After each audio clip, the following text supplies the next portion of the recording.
And state your name and address. My name is Jennifer Williams. I'm at 21993 Moonlight Road. First, I just wanted to start off by saying probably more than a year ago, I should have come before you and properly introduced myself. I thought I was doing the best thing. I've never started a city or been in politics before, and I thought being transparent and bringing it to everybody at once instead of backroom deals where I was trying to get your vote was the best way. And I think I ended up making some enemies instead of friends, and that wasn't my intention at all. And then I didn't even realize that a week before the Golden hearing on June 9th, someone was here slandering me and calling me a liar, which I never did. And so that probably shaped your opinion of me in one way, and I hope my behavior and my facts that were all proved true lets you see who I really am as a person. Who I really am, I believe in freedom, and I believe that there's a dangerous path in our country right now at a national level that's trying to strip us of those freedoms, and we have to be very careful. If you're familiar with Sal Alinsky, he was someone who the radical, oh, do I have to turn this on here? To the light? Or up here? Maybe there. There we go. Usually does that help? Well, I'll talk while she's, is there another button I should push?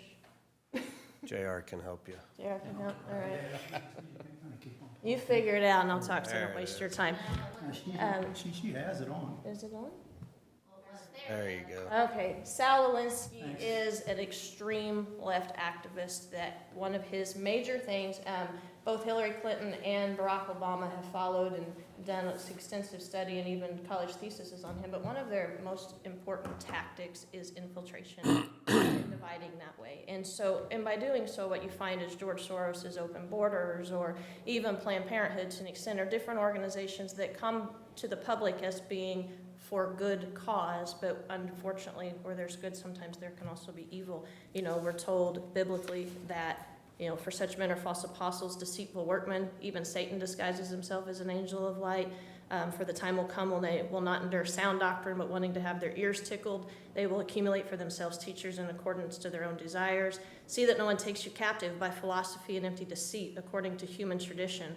According to the elemental spirits of the world, behold, I send you out as sheep in the midst of wolves. Be wise as serpents and innocent as doves, and beware of false prophets who come to you in sheep's clothing. And unfortunately, a lot of these national organizations are wolves in sheep's clothing in a lot of ways. Charles Schwab,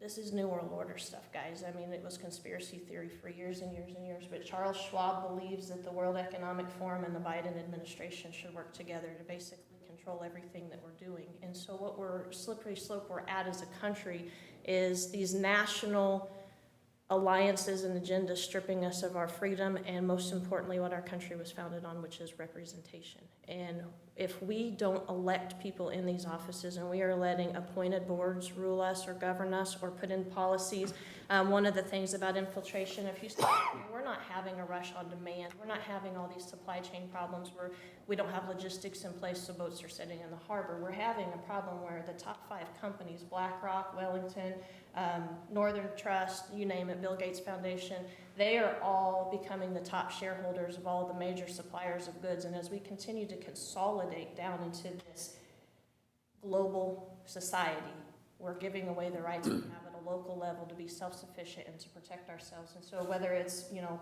toilet paper or food, they're coming after us to restrict our supplies so that we depend on them. And that is scary. I mean, when we've already got red flag laws trying to go, we've got gun control in action, we've got all these things because we are, as a country and our freedom, a threat to this national global agenda because we can protect ourselves. And I know all of you are conservatives, and I would think that any of those programs should concern you. And what I just ask as representatives of the people, that you pay attention when some of these organizations come before you. MARC at its, on the surface, is great that we work together with our neighbors, but when we have a nonprofit association of appointed people making decisions for everybody, Johnson County already signed up to be part of the Climate Action KC, which basically just says that whatever Mayor Lucas, the Mayor of Smithville, the Mayor of Roland Park, all these people that are appointed on this board, whatever they decide, Johnson County is going to do it. And how can you have an elected body agreeing to a regional agenda? And that's when I saw, this was not even what I came here for today, but when I saw this morning's study session, that regionalism was on there as part of the plan. That should be really scary to conservatives to hear that we're going to hand over our independence. Commissioner Pretz, on the current, I don't want to put words in your mouth, but I think I know how you believe as a conservative, and it was confirmed that you said on the current comprehensive plan, we are Miami County, we're not Johnson or Lynn.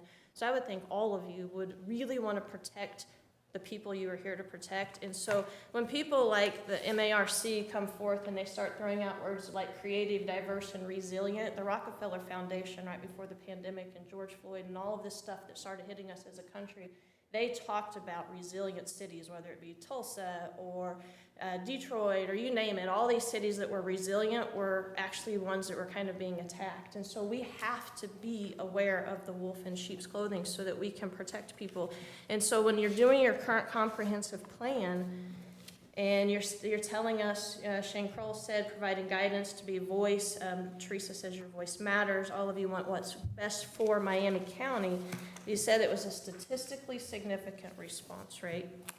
You said that the people want a rural atmosphere, proximity to Kansas City and small towns. Nowhere in there does it talk about infiltration of a global system of providing food and supplies and warehousing these and taking away people's rights to have a local economy because they've used up all of the resources or all the workforce. Agriculture, outdoor recreation, large lot residential. This outdoor recreation, I know we got in this discussion about this so many times about Hillsdale Lake as a water source, but if you take away their habitat, people can't go hunting, they can't go fishing. You can clean the water, but you can't clean the fish. So you guys don't want to eat this dirty runoff from that. And so your job is to protect the citizen's voice and not the regionalism, MARC, let's all sing Kumbaya and be one big happy family, because they have different ideas than we have. That's why I moved to Miami County. I saw what was happening in Johnson. I am a fiscal conservative. I believe in rights and freedoms. I want to protect my children's future. I believe living in a farming and residential community instills work ethic and all of the things that are important. And if we hand that away to another voice that the people didn't elect, it's very, very dangerous. And so I just beg you to listen when they come to tickle your ears as you pay attention, that you can hear through some of those things. This is the land use plan right now in the comprehensive plan, and here we are up here in my section that we've been talking about is rural residential, and then we have this agriculture area along the highway. And as their draft plan, even though the people are telling them we don't want this growth, they're forcing it on us. And what we've seen to the north with North Point and other developers and stuff, they will hang on one word and they'll use it against you later. And they'll say, like with the 207th Street exit, they'll say, oh, well, Homestead went and you should have known the traffic was coming. Even though that same plan said 500 cars a day to the south, 30,000 to the north, you still should have known it was coming. When you sign up with that grant like you did a couple of months ago to support it and say, yes, we're fine with your raise grant, but we don't want your traffic. If the letter doesn't get there to tell them that, they're always going to hang on the word that we support you, we support you, we support you. And so when you do this, what they do later on when they start to infiltrate Miami County, they say, look, your elected officials knew this was coming. They put it in your comprehensive plan. And so, you know, I know a lot of the Ms. Williams, can you wrap up in Yes, about I 2 minutes? Okay, thank you.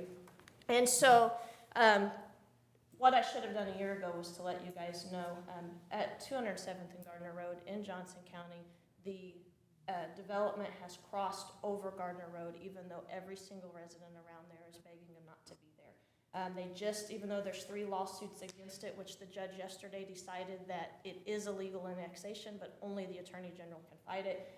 They're pushing through development anywhere. This is 2 million square feet of warehouses right next to Laura and Sean Winslow, right here. There's no buffer for them.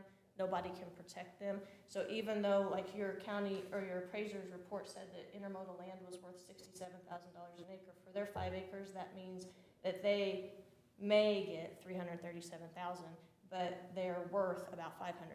And so they're not worth anything ever to anyone as a home if they're stuck by that. And so this is the roads where they continue, the pavement ends and the gravel begins, where they're just tearing up county roads, and this right at 207th and doing nothing about it. And so we just ask, I don't want to go forward with an appeal against you guys and use the county's money and the court's time. They've got so many other things they need to be doing right now. I just ask that maybe I should have done this a year ago. Hey guys, we have a problem. We're like, you know, the soldiers left somewhere where we're not being protected. Your front door's open, so why do a comprehensive plan when you're going to leave your front door wide open for people to violate it. So if we could all work together to come up with a plan, that's all we want. We want our representation and we want protection, because this is a really great county, and I'd hate to see it go by the way of Kansas City, Missouri.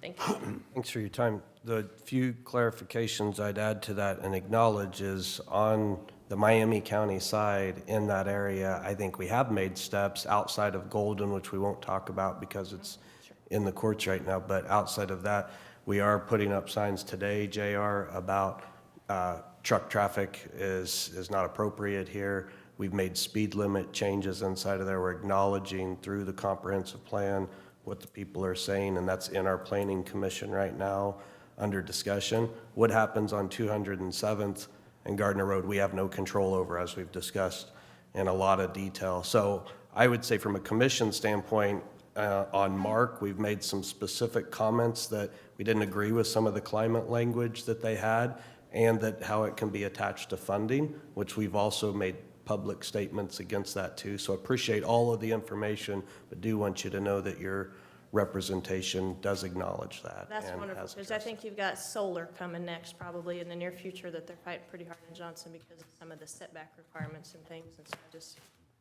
pray for y'all that I know you have a hard job too, so we thank you. it. Thanks, Ms. Williams.